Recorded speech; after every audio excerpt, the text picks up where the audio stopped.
La prisión de máxima seguridad era un lugar donde el tiempo se estancaba, pesado y opresivo. Cada día era una repetición brutal del anterior, un ciclo interminable de gritos, puertas metálicas chirriando y el olor constante a desinfectante mezclado con sudor y miedo. Aquí las reglas no las ponían los guardias, sino el Cártel Jalisco Nueva Generación, el CJNG. Ellos controlaban los patios, las celdas, incluso la comida que llegaba a las mesas. Su jerarquía era de hierro, sus métodos, despiadados. Los líderes dentro de esos muros, conocidos como el Halcón y el Toro, se aseguraban de que nadie olvidara quién mandaba. La vida en la prisión era una balanza delicada, y el CJNG era el peso que la inclinaba siempre a su favor. La monotonía era la única constante, una rutina que solo se rompía con la llegada de un nuevo preso, alguien a quien se podía moldear o más a menudo quebrar. Un día esa monotonía se rompió. Un nuevo ingreso. No era un joven impulsivo, ni un sicario de otro grupo, ni un narco de peso. Era un anciano. Le decían el viejo. Su figura era frágil, encorvada, su piel, arrugada y demacrada. Sus ojos hundidos miraban a la nada. Parecía que cualquier ráfaga de viento podría derribarlo. Los guardias lo arrastraron por los pasillos con un desdén evidente, como si su sola presencia fuera una molestia. Entre los reclusos del CJNG, una curiosidad perezosa empezó a extenderse. ¿Quién era ese viejo? ¿Qué había hecho para terminar en un lugar así? Su aspecto no encajaba con el ambiente brutal de la prisión. El Halcón, un hombre corpulento con una cicatriz que le cruzaba la ceja, y el Toro, más delgado pero con una mirada fría como el acero, lo observaron desde una esquina del patio. «Mira esa piltrafa», gruñó el Halcón. «Nos mandan basura ahora». El Toro asintió escupiendo al suelo. Dicen que lo agarraron por un robo a una tienda, poca cosa, o tal vez estafa. Cosas de viejos, patéticas. La información o rumor de su delito trivial solo reforzaba la percepción de debilidad. Para ellos era un cero a la izquierda, fácil de dominar, perfecto para una bienvenida que sirviera de ejemplo. Había que dejar claro quién mandaba, y un viejo insignificante era el lienzo perfecto para pintar su poder. La idea de humillarlo públicamente empezó a rondar sus mentes, una forma de pasar el rato y reafirmar su autoridad frente a los demás presos. La humillación no se hizo esperar. Fue en el patio, a la vista de todos. Varios miembros del CJNG, siguiendo las órdenes tácitas de El Halcón y el Toro, rodearon al viejo. Primero fueron empujones, después risas burlonas.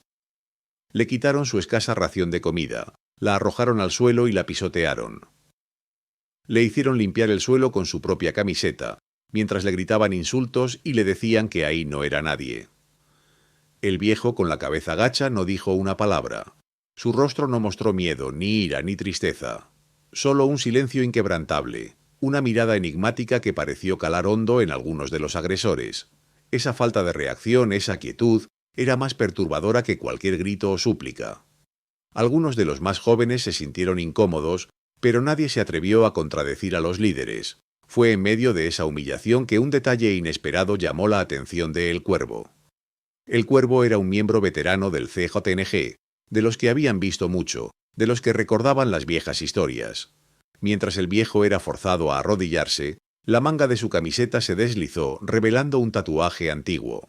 Era casi ilegible, desdibujado por el tiempo y el sol, pero el Cuervo lo vio. Un símbolo, una especie de águila estilizada que parecía llevar una serpiente en sus garras. No era un tatuaje común, ni uno de los símbolos modernos del CJNG. El Cuervo sintió un escalofrío. Ese diseño le parecía familiar, como algo de un pasado lejano, de historias que había escuchado de boca de los viejos capos cuando era un muchacho. Una extraña familiaridad, una conexión que no podía explicar, pero que lo inquietaba profundamente. El Cuervo se alejó del grupo disimulando su interés. La imagen del tatuaje se le quedó grabada. No era el tipo de marca que uno se hacía por moda o por pertenecer a una pandilla cualquiera. Tenía un aire de antigüedad, de un significado que se había perdido con el tiempo.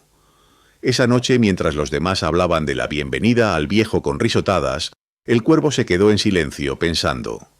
Las historias de los fundadores, de los carteles originales de México, de los símbolos que usaban para identificarse. Algunos de esos símbolos eran casi leyendas, solo conocidos por unos pocos. El cuervo había crecido escuchando esas leyendas, esos relatos de los hombres, que habían construido los cimientos del mundo en el que ahora vivía. No podía quitarse de la cabeza la posibilidad, por remota que pareciera, de que ese tatuaje significara algo más. Algo grande, algo importante. La idea era absurda, claro. Un viejo decrépito, humillado por un robo menor, podría tener una conexión con el pasado glorioso y brutal de los carteles. Pero la duda ya estaba sembrada. El cuervo decidió que tenía que investigar, no de forma abierta, no podía despertar sospechas entre el halcón y el toro, quienes no tolerarían que nadie cuestionara sus decisiones. Tendría que ser discreto, muy discreto. Observaría al viejo, buscaría más pistas. Preguntaría a los reclusos más antiguos, aquellos que hubieran estado en otras prisiones, que hubieran conocido a otras generaciones de criminales. La prisión era un nido de secretos, y el cuervo sentía que acababa de tropezar con uno muy gordo. La humillación del viejo no había sido el final de la historia, sino apenas el principio. La quietud del anciano, su mirada indescifrable, ahora cobraban un nuevo significado. No era indiferencia, pensó el cuervo, quizás era algo más, algo mucho más profundo. La semilla de la duda había germinado en su mente, y ya no podía ignorarla. El cuervo sabía que en ese mundo las apariencias podían ser el engaño más peligroso de todos. Un viejo decrépito, un tatuaje borroso, un presente humillante. Pero el pasado podía ser una bestia durmiente, esperando el momento justo para despertar. La historia de la humillación del viejo corrió como pólvora por los pasillos de la prisión. Cada recluso que la contaba le añadía un poco de su propia cosecha, exagerando los detalles, el ridículo, la crueldad. Algunos decían que le habían hecho limpiar los baños con su propia ropa, otros que lo habían obligado a comer del suelo. La versión oficial, la que el halcón y el toro se encargaban de difundir con orgullo, era que habían puesto al nuevo en su sitio, que habían demostrado quién mandaba allí.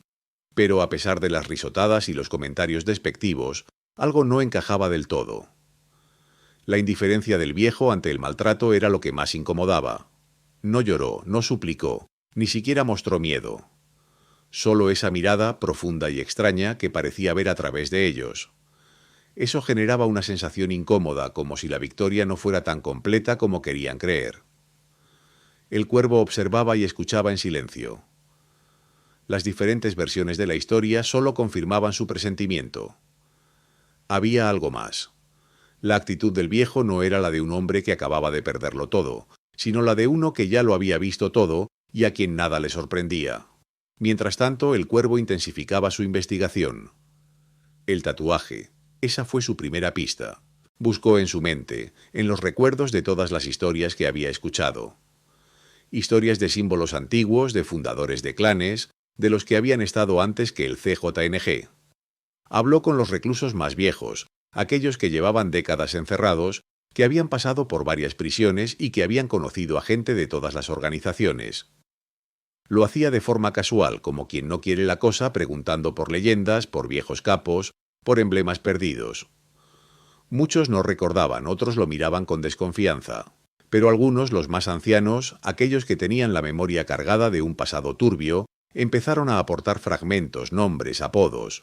Un día, mientras el cuervo estaba en el patio, vio al viejo solo, sentado en un rincón mirando el cielo. Se acercó con una excusa, ofreciéndole un trozo de pan que había guardado de su ración. «Tome, viejo», dijo extendiendo la mano. «Se ve que no comió bien hoy». El viejo lo miró, sus ojos cansados pero firmes. Tomó el pan sin decir una palabra, pero su mirada se detuvo en el cuervo por un instante más largo de lo normal. No era una mirada de agradecimiento, sino una de evaluación, como si estuviera midiendo algo en él. El cuervo sintió un escalofrío. Ese viejo no era tan inofensivo como parecía. Otra tarde, el cuervo se acercó al viejo, mientras éste intentaba arreglar un zapato roto con un cordón. Le ofreció una navaja multiusos que había conseguido. «Para que le sea más fácil, compa», dijo. El viejo la tomó, la observó, y por primera vez esbozó una media sonrisa casi imperceptible. «Gracia», murmuró, su voz rasposa, pero con un tono que denotaba una autoridad latente. El cuervo se quedó un momento, esperando algo más, una conversación, un indicio. Pero el viejo volvió a su tarea, y el cuervo entendió que no iba a conseguir nada directo de él. Su silencio era una fortaleza. Los recuerdos fragmentados de viejos capos, las descripciones de símbolos, los nombres de clanes extintos. Todo eso empezó a tomar forma en la mente de El Cuervo. Recordó una historia que le había contado su abuelo, un antiguo traficante de poca monta, sobre un líder legendario que había usado un águila con una serpiente como su escudo personal, mucho antes de que los carteles modernos existieran. Un hombre que había sido respetado por su astucia y su implacable visión. El nombre de ese hombre era casi un mito, sus hazañas, leyendas susurradas. La conexión se hizo más fuerte cuando El Cuervo logró hablar con un recluso de edad muy avanzada, conocido como el bibliotecario, un hombre que había pasado casi toda su vida adulta en diferentes prisiones y que tenía una memoria prodigiosa para los detalles del mundo criminal. El Cuervo le describió el tatuaje, el águila y la serpiente. Los ojos del bibliotecario se abrieron de par en par. Ese es el emblema del patriarca, susurró, casi con reverencia. El fundador era un hombre al que todos temían y respetaban. Nadie sabe qué fue de él. Desapareció hace décadas. El Cuervo sintió que el aire se le escapaba de los pulmones. El patriarca, el fundador de un cartel que, según las historias, había sido el precursor de muchas de las organizaciones actuales, incluyendo en cierta medida la suya. La incredulidad se mezcló con un temor creciente. Habían humillado a una leyenda. El Cuervo no podía creerlo. Era imposible, pero la descripción del bibliotecario era demasiado precisa, demasiado vívida. El patriarca, el viejo, la misma persona. Con el corazón latiéndole a 1000 por hora, El Cuervo regresó a su celda. Tenía que verificarlo, necesitaba una prueba irrefutable. Se las ingenió para conseguir un viejo recorte de periódico que el bibliotecario le había indicado, un artículo amarillento sobre la captura de un líder criminal en los años 70. La foto era borrosa, pero la cara del hombre arrestado, aunque más joven y fuerte, era inconfundible. Y en su brazo, apenas visible, un tatuaje. El águila con la serpiente. No había duda. El viejo era el patriarca. La revelación lo golpeó con la fuerza de un rayo. Habían intentado humillar a uno de los pilares del mundo del que ellos mismos formaban parte. La cabeza de El Cuervo daba vueltas. El halcón y el toro, con todo su poder actual, eran apenas niños comparados con la historia que ese hombre representaba. Tenía que compartir esto, pero ¿con quién? No podía ir directamente con el halcón, lo tomaría como una traición, una afrenta a su autoridad. El Cuervo decidió que tenía que ser inteligente. Se acercó a un pequeño círculo de miembros leales del CJNG, hombres que también eran veteranos y que habían demostrado tener una cabeza más fría. Los reunió en secreto, en un rincón apartado del patio. Con voz baja y temblorosa, les contó lo que había descubierto, mostrándoles el recorte de periódico. Al principio hubo incredulidad, risas nerviosas. ¿Estás loco, Cuervo? Ese viejo es un don nadie. Pero a medida que el Cuervo exponía los detalles, el tatuaje, las historias de el bibliotecario, los rostros de los hombres se transformaban. El escepticismo inicial dio paso a la conmoción, y luego a un miedo palpable. La revelación del pasado del viejo no solo era una sorpresa, amenazaba con desestabilizar toda la jerarquía de la prisión. Si esto salía a la luz, la autoridad del halcón y el toro se desmoronaría. Habían cometido un error garrafal, una ofensa imperdonable contra la historia misma de su organización. El silencio que siguió a la explicación del Cuervo fue pesado, cargado de una tensión que casi se podía tocar. Todos miraban el recorte de periódico, luego al patio, donde el viejo seguía sentado ajeno a la tormenta que su pasado acababa de desatar. La semilla de duda que el Cuervo había plantado ahora era un árbol frondoso, cuyas raíces comenzaban a agitar los cimientos de la prisión. Las reacciones ante la revelación del Cuervo fueron un desastre contenido. El halcón y el toro, los líderes del CJNG en prisión, recibieron la noticia con una mezcla de incredulidad y un desprecio forzado. Cuando el Cuervo, con una mezcla de temor y determinación, finalmente les presentó las pruebas, la negación fue su primera defensa. «Estás delirando, Cuervo». «Un viejo decrépito como ese, imposible», espetó el halcón, su voz resonando con una autoridad que sonaba más a desesperación que a convicción. El toro, más callado pero igual de arrogante, se limitó a cruzar los brazos y mirar a el viejo a través de la ventana de la oficina, con una expresión que alternaba entre la burla y una incipiente preocupación. Algunos de los miembros más jóvenes, aquellos que solo conocían la historia reciente del cartel, mostraron un escepticismo abierto. Para ellos la idea de que ese anciano frágil pudiera ser un fundador era ridícula. «¿Qué va a saber ese viejo de cómo se manejan las cosas hoy en día?», murmuró uno, provocando algunas risitas nerviosas. Sin embargo, los veteranos, esos hombres que habían pasado décadas entre rejas y que habían escuchado las leyendas susurradas en los patios de otras prisiones, sentían un escalofrío. Sus ojos, curtidos por la experiencia, no veían solo a un anciano, sino un eco de un pasado que creían olvidado. Habían escuchado historias de El Patriarca, un nombre que se decía con reverencia y miedo, un hombre cuya astucia y crueldad eran legendarias. La posibilidad de que ese hombre fuera el viejo les revolvía el estómago. El cuervo entendió que la incredulidad era una barrera, y por eso había preparado su arsenal de pruebas.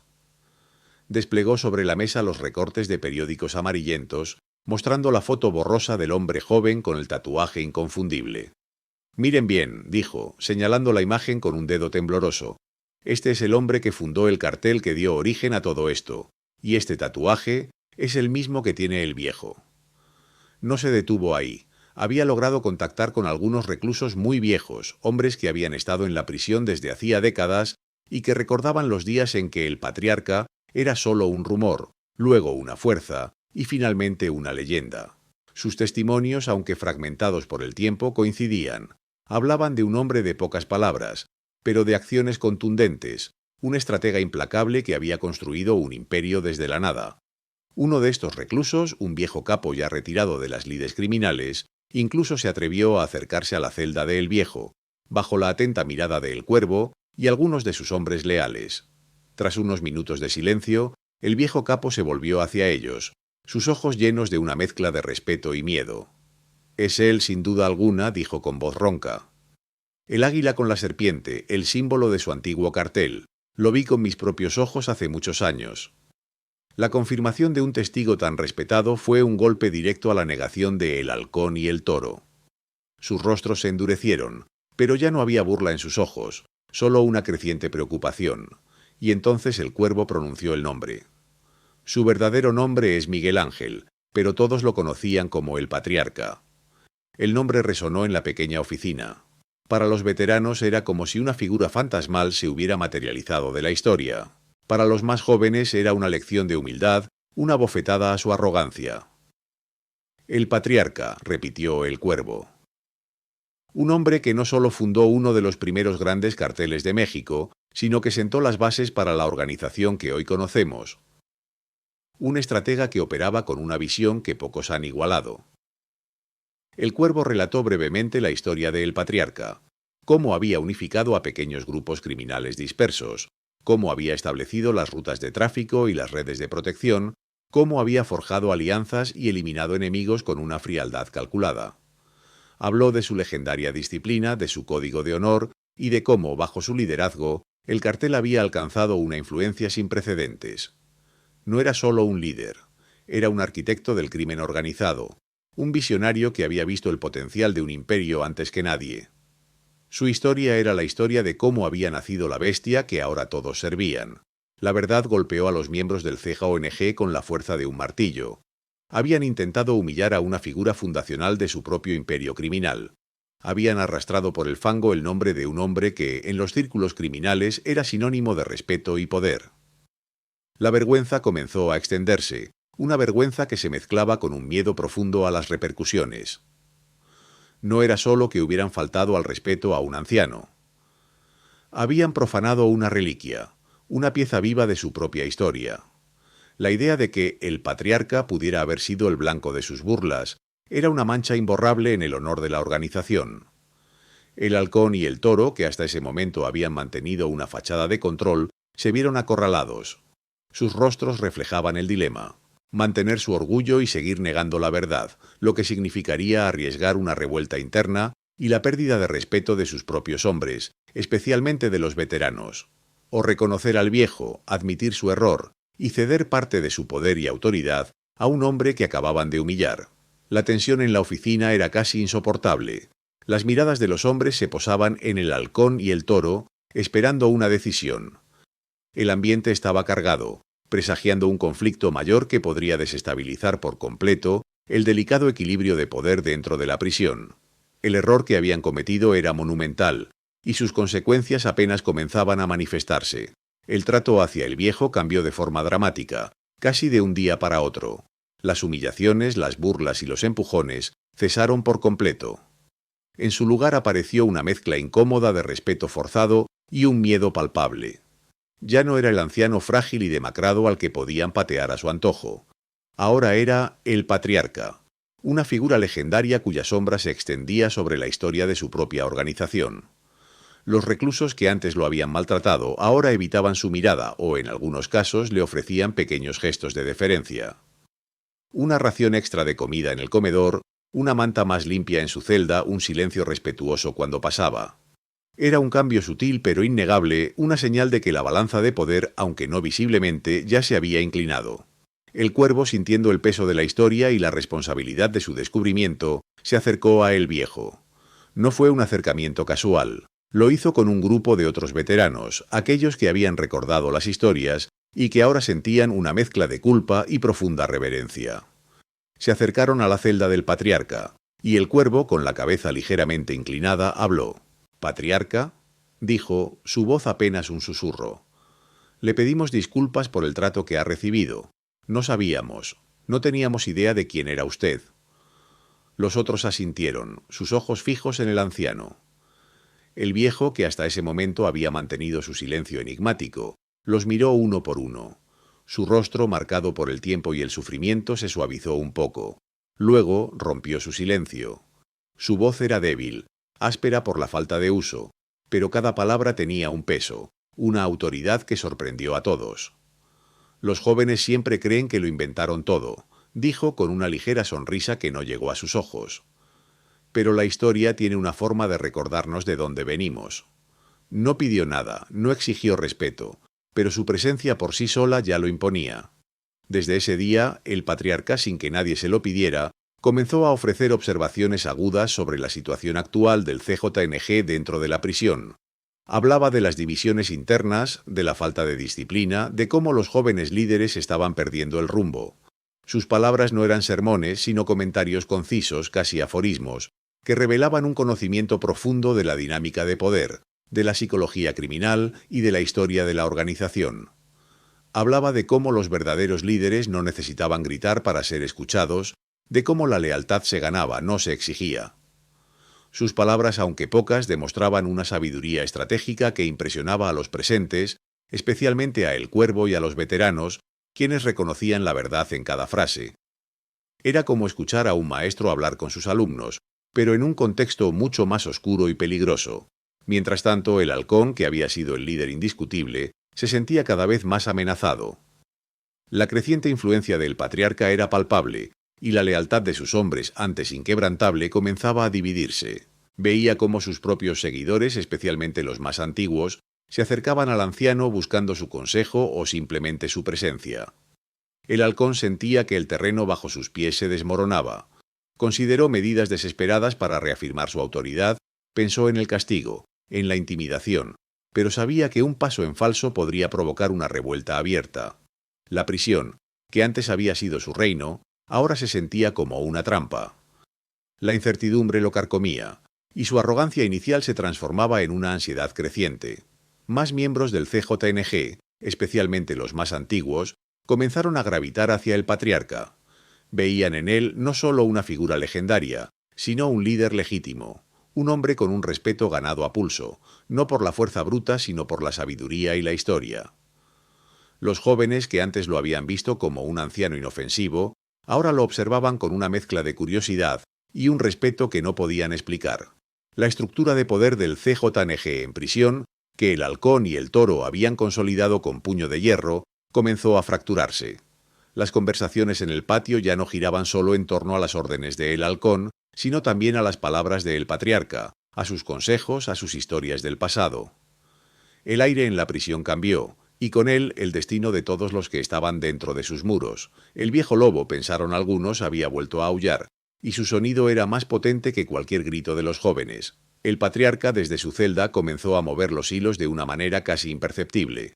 No lo hacía con órdenes directas ni con amenazas, sino con un juego de ajedrez mental que utilizaba su profundo conocimiento de la psicología criminal y la historia del cartel.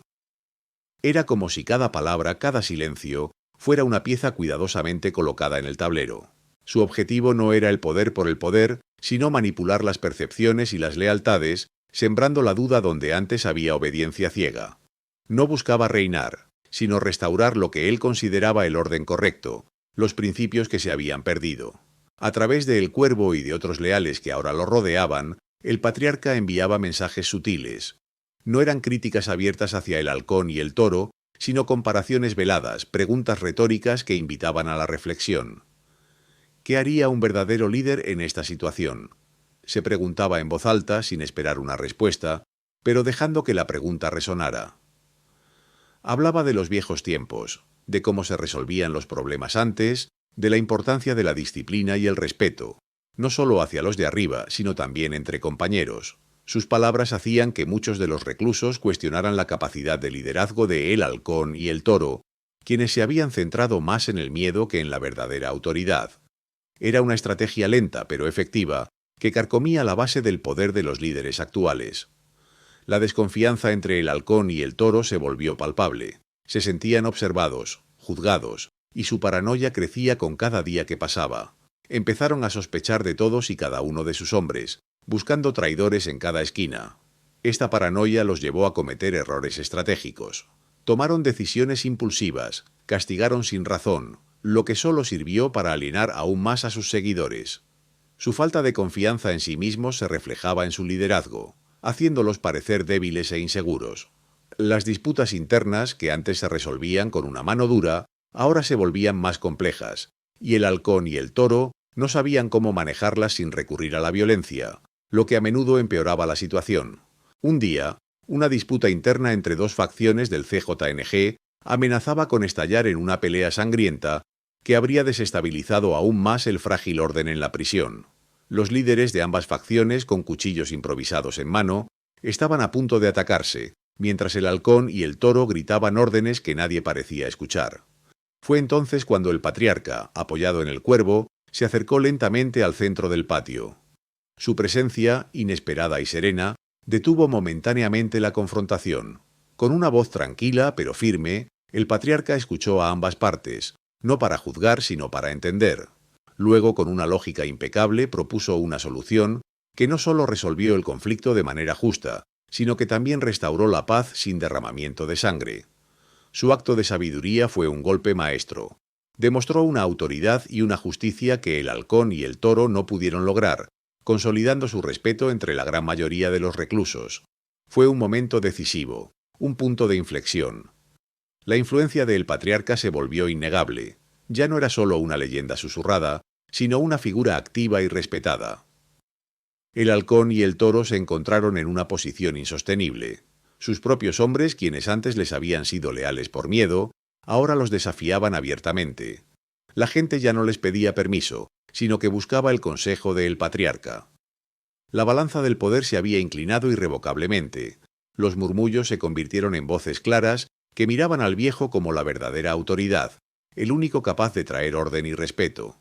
La confrontación final era inminente. Ya no podían ignorar lo que estaba sucediendo. La prisión había elegido a su verdadero líder, y no eran ellos. La tensión se podía cortar con un cuchillo, y todos sabían que algo grande estaba a punto de suceder. Los ojos de todos estaban puestos en el patriarca, esperando su próximo movimiento, su próxima palabra, su próxima señal. El viejo lobo había reclamado su manada. La tarde llegó cargada de un silencio pesado que no era el de siempre. No era el silencio de la rutina carcelaria, sino el que precede a una tormenta. Los reclusos se habían congregado en el patio central, no por obligación, sino por la expectativa que flotaba en el aire. El halcón y el toro, con sus rostros tensos y miradas desafiantes, se situaron en un extremo. Sus cuerpos irradiaban una agresividad contenida, pero sus ojos delataban el miedo. Frente a ellos, con una calma que desarmaba, estaba el patriarca.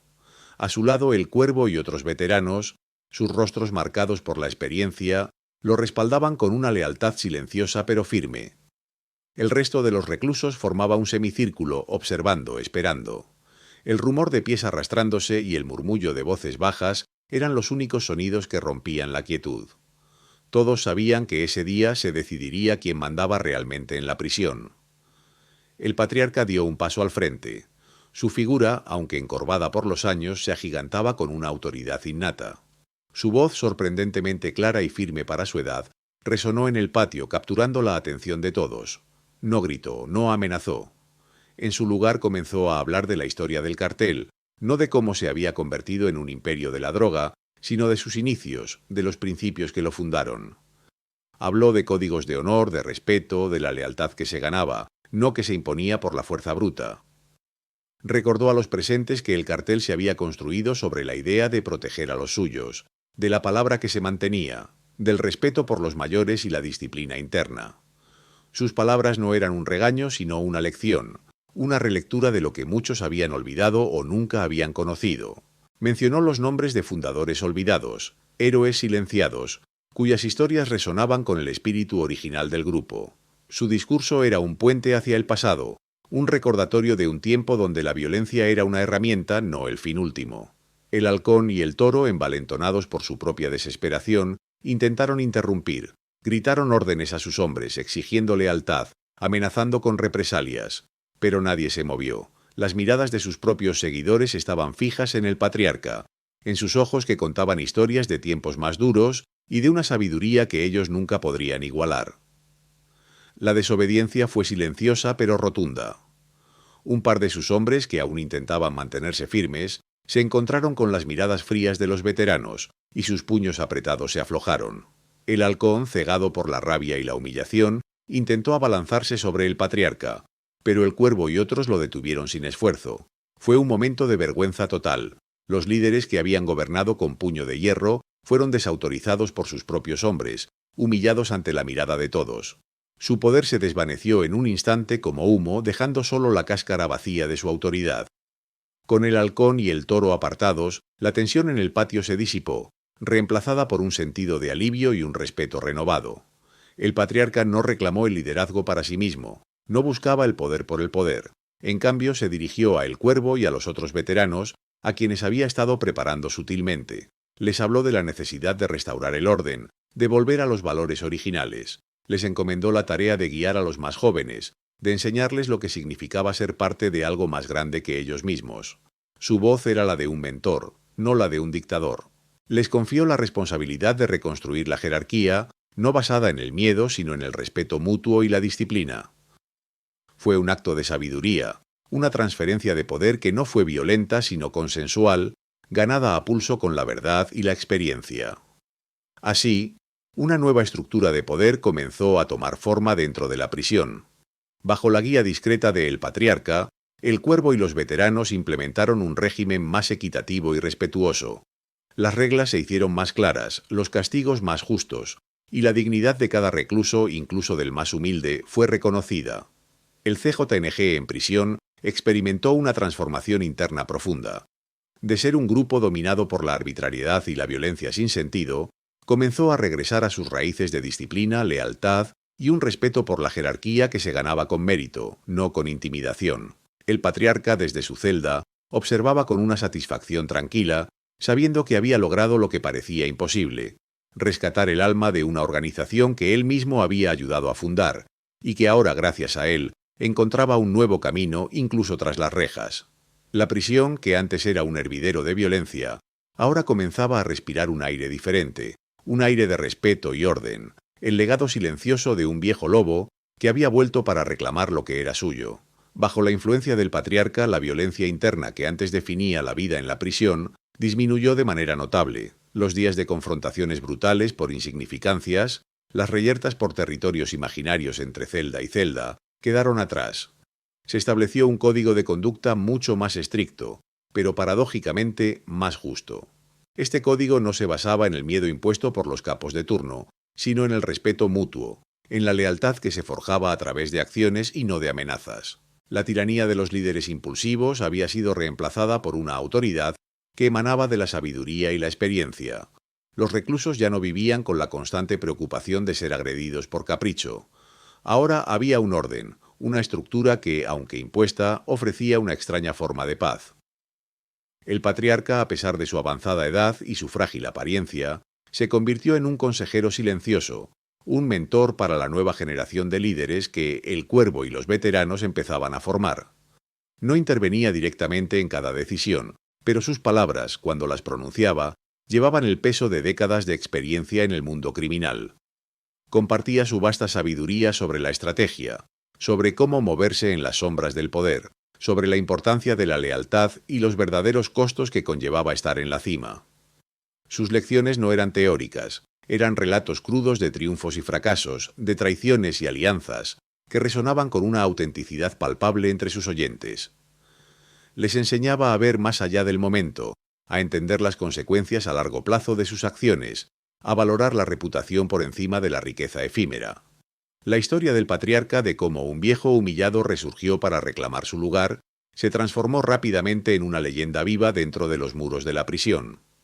Los rumores sobre su verdadera identidad y su pasado glorioso, que antes eran susurros, ahora se contaban con reverencia. Los más jóvenes escuchaban boquiabiertos las hazañas de El Patriarca, un hombre que había fundado el cartel que ahora ellos servían, un hombre que había sido capaz de doblegar a los líderes más feroces con solo la fuerza de su historia y su intelecto. Y no solo dentro de la prisión, la leyenda comenzó a filtrarse al exterior. Los contactos de El Cuervo y los veteranos, al hablar con los miembros del cartel fuera de los muros, mencionaban el resurgimiento del viejo fundador. Su nombre, antes olvidado, ahora inspiraba un respeto profundo, y para algunos un temor reverencial incluso entre los líderes del CJNG en el exterior, quienes empezaron a preguntarse qué clase de hombre era capaz de lograr tal hazaña desde el confinamiento. Incluso los guardias de la prisión, que al principio habían tratado al patriarca con desdén y burla, notaron el cambio drástico en el comportamiento del CJNG. Las peleas masivas disminuyeron, los motines se volvieron cosa del pasado y la disciplina interna del grupo mejoró notablemente. Era un cambio que no podían ignorar. Observaban con curiosidad y una mezcla de asombro y recelo cómo los reclusos más duros, los que antes causaban más problemas, ahora caminaban con un aire de propósito, con menos agresividad gratuita y más respeto por las reglas, tanto las de la prisión como las suyas propias. Reconocían la influencia estabilizadora que el patriarca ejercía. Se generó una extraña convivencia. Aunque la tensión de ser guardias en una prisión de alta seguridad siempre estaba presente, la atmósfera era menos volátil, menos propensa a estallar en violencia incontrolable. La influencia del patriarca se extendió mucho más allá de los muros de la prisión. Su historia se convirtió en un eco que resonaba en los corredores del poder criminal, impactando la percepción del CJNG en el exterior. Los informes que llegaban a los líderes del cartel fuera de la prisión hablaban de una nueva disciplina, de una vuelta a los viejos valores que se creían perdidos. Se hablaba de un líder silencioso que desde la cárcel había logrado restaurar el orden y el respeto. Este legado demostraba que la verdadera autoridad no siempre residía en la fuerza bruta, en la intimidación constante o en el derramamiento de sangre indiscriminado. A veces la autoridad más poderosa era la que nacía de la sabiduría, de la experiencia y de un respeto ganado a pulso. La historia del patriarca era un recordatorio de que un hombre, incluso un viejo y humillado prisionero, podía cambiar el destino de un imperio criminal con la fuerza de su legado y su intelecto.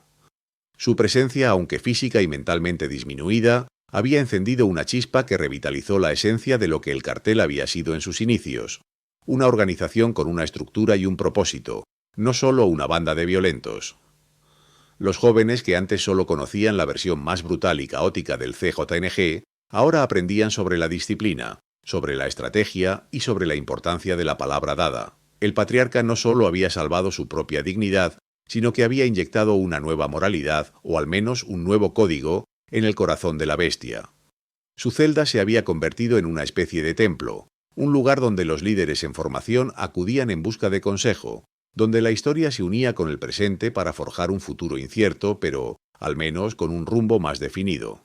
La prisión, ese lugar de olvido y castigo, se había transformado para el CJNG en una escuela de liderazgo, una incubadora de una nueva forma de entender el poder, todo gracias a la presencia inesperada y el resurgimiento de un hombre que se negaba a ser olvidado. El aire de la prisión había cambiado, ya no olía solo a desesperación y a violencia, sino también a un respeto cauteloso, a la promesa de un orden renovado, un testamento viviente al poder de la historia y al peso de un nombre legendario que había regresado de las sombras. El patriarca, sin empuñar un arma ni levantar la voz, había reescrito las reglas desde el interior, demostrando que la verdadera fuerza no siempre reside en los músculos, sino en la mente y en el espíritu indomable. Su influencia era una marea lenta pero imparable, que había remodelado el paisaje de la prisión, dejando una marca indeleble en todos los que la habitaban. Sin embargo, a pesar de su resurgimiento y la profunda huella que había dejado, la salud del patriarca, ya frágil desde su llegada a la prisión, comenzó a declinar rápidamente. Los años de encierro, la vida dura tras las rejas y el estrés inherente a su existencia pasada, aun cuando ahora vivía con un nuevo respeto, cobraban su factura. Su cuerpo, aunque su mente permanecía aguda, se iba apagando poco a poco. Las visitas a la enfermería se hicieron más frecuentes, sus pasos más lentos y su voz, aunque aún autoritaria, perdía fuerza con cada día que pasaba. Los hombres del CGIANG en prisión lo observaban con una mezcla de tristeza y reverencia, conscientes de que el tiempo de su mentor se estaba agotando. Ya no era el anciano humillado, sino el pilar de su nueva estructura, y su posible partida generaba una incertidumbre palpable. En sus últimos días, con una lucidez que desafiaba su estado físico, el patriarca convocó a El Cuervo y a los nuevos líderes que él mismo había ayudado a formar. Los reunió en su pequeña celda, que ahora se sentía como una oficina, un santuario de sabiduría. Con su voz apenas un susurro, pero cargada de la autoridad que solo la experiencia puede dar, les impartió sus últimas lecciones. Les habló sobre la importancia de la visión, de mirar más allá del momento, de entender las consecuencias a largo plazo de cada decisión. Les recordó la lealtad, no solo a la organización, sino a los principios que la sostenían.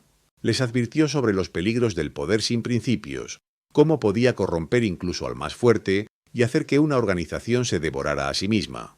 Les dijo que la verdadera fuerza no radicaba en la crueldad, sino en la inteligencia, en la capacidad de anticipar y de adaptarse.